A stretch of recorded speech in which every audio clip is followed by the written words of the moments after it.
An employer cannot fire an employee for taking legitimate sick days or a medical leave of absence. According to the Employment Standards Act, employees in Ontario are entitled to at least 3 unpaid sick days each year. Employers are also bound by the Ontario Human Rights Code, which prevents employers from terminating an employee as a result of a disability and requires an employer to accommodate those with disabilities. In essence, employers must provide sufficient medical leave to employees unless the employer can prove that doing so would cause undue hardship to the employer.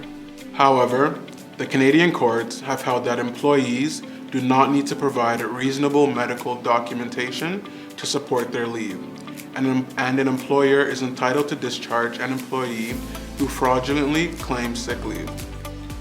Employees who cannot work due to illness should review the benefit of the policies to see what potential coverage they have for short-term or long-term disability.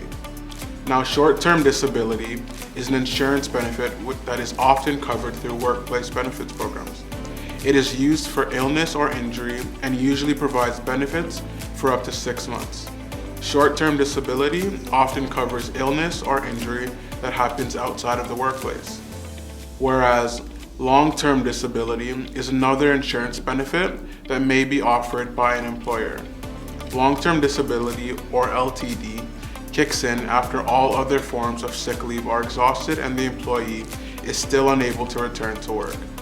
LTD can offer benefits to an employee even if it has been determined that an employee will never be able to return to work.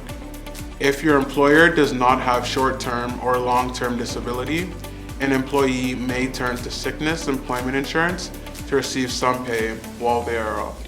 If you believe you are going to be terminated as a result of a leave or have questions about your eligibility for disability benefits, contact Monkhouse Law today for a free consultation.